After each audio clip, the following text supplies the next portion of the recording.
Voilà, donc après tous ces préliminaires de motivation, avec des équations différentielles, pour montrer l'importance de la divisibilité dans les équations sur Z, donc, on va donc maintenant on va étudier de façon plus abstraite l'anneau Z.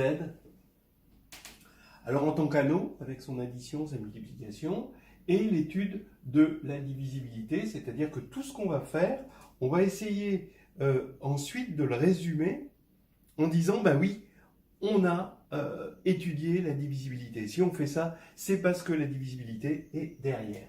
Voilà. Alors donc, l'anneau, c'est Z plus multiplié, bon, il n'est plus à présenter.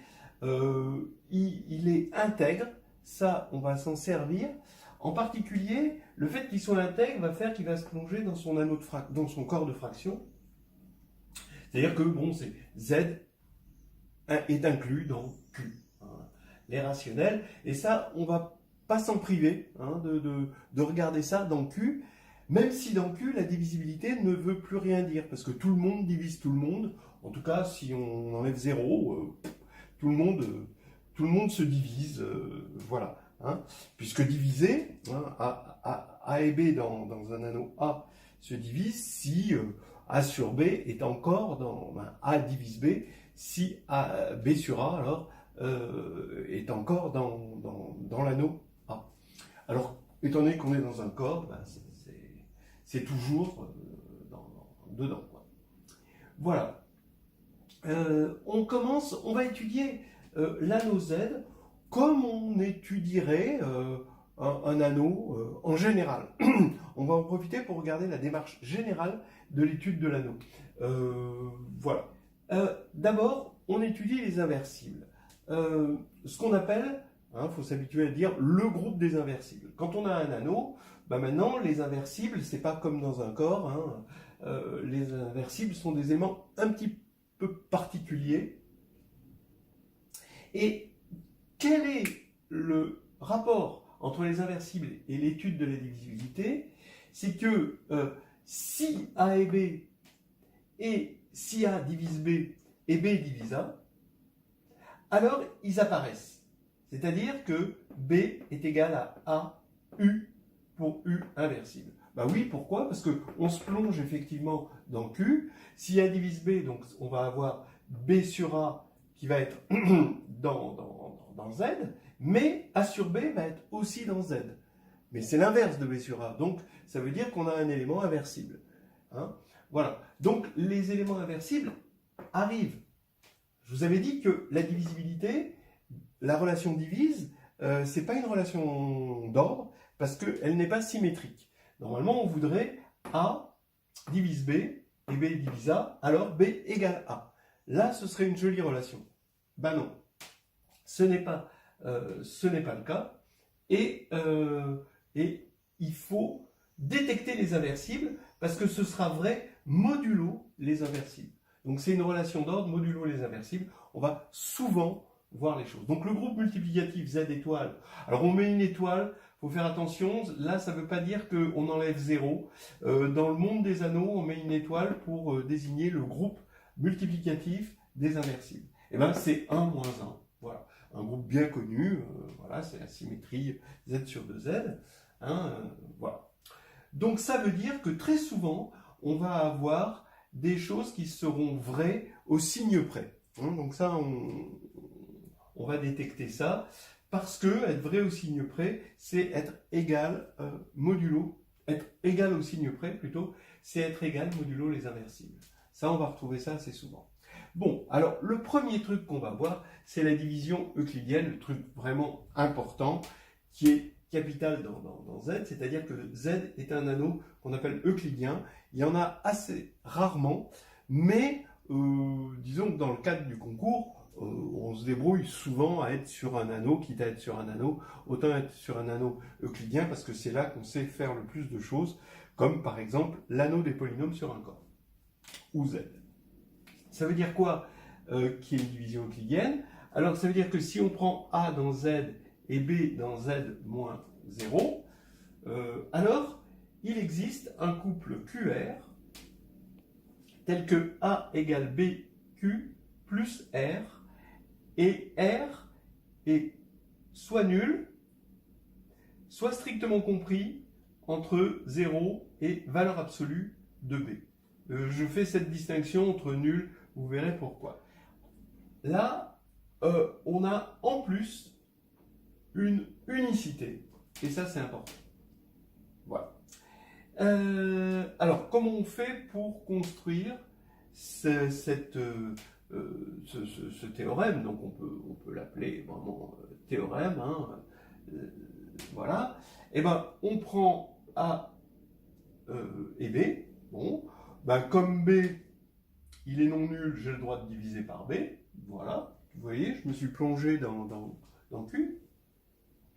Et je regarde A sur B, et je regarde sa partie entière, d'accord? Donc Q, ça va être la partie entière de A sur B. D'accord? Et ça veut dire que A sur B est compris entre Q et Q plus 1, avec un sens large ici, un sens strict ici. Bon, alors maintenant, si B est strictement positif, ben, je peux multiplier par B, hein, sans rien changer. J'ai B, Q, A, disons A, qui va être compris entre BQ et BQ plus B, en multipliant par B, d'accord, au sens large là et au sens strict là, et j'ai gagné, puisque je vais poser R égale A moins BQ, et que R va bien être compris, hein, puisque je soustrais BQ, entre 0, ici, et B, qui est égal à la valeur absolue de B. D'accord? Donc là, pas de problème. Maintenant, si B est négatif, bah, j'ai moins B qui est positif, donc j'ai le droit, d'après ce qui précède, de diviser, d'effectuer ma division euclidienne par moins B.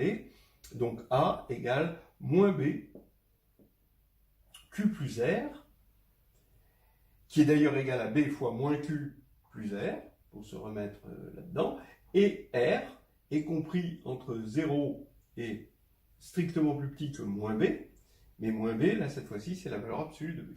Donc, on a obtenu l'existence, on va voir l'unicité. Voilà, maintenant, c'est assez facile de démontrer l'unicité. On suppose QR et Q'R, deux couples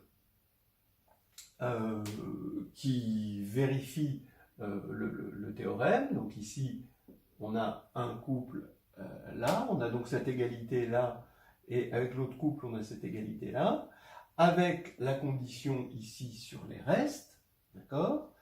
Bon, ben, je fais comme d'habitude, hein, qui se ressemble s'assemble, et je vais passer Q' de l'autre côté et R de l'autre côté, et donc ça va me faire BQ moins Q' égale R' moins R.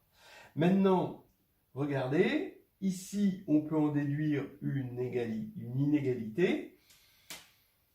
Regardez-la sur le dessin, elle est claire, hein, vous mettez R et R', bon, peu importe l'ordre dans lequel je mets R et R', vous voyez que la valeur absolue de R moins R' va être strictement plus petite que valeur absolue de B, parce que R et R' sont tous les deux à la fois positifs et strictement plus petits que B. Bon, vous pouvez l'écrire aussi en écrivant une inégalité pour R, une inégalité pour moins R', d'accord? Comme ça, en inversant et en faisant la somme des deux, vous retrouverez la même chose. Mais je pense que c'est plus intuitif comme ça de le voir sur un dessin.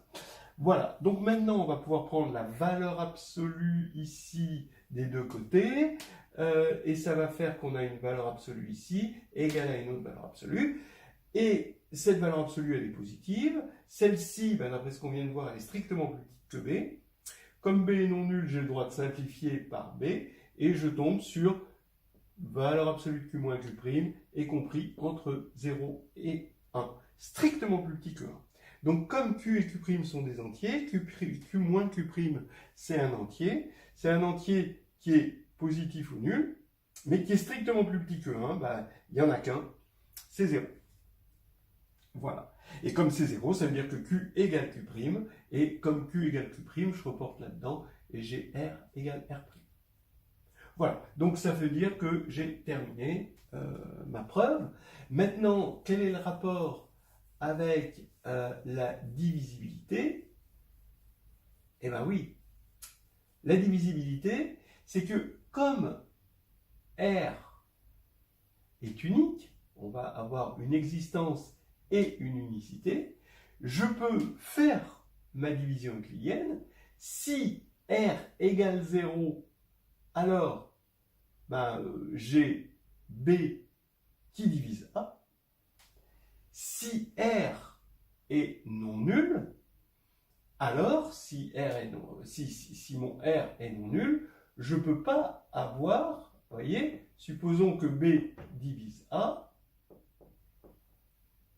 d'accord?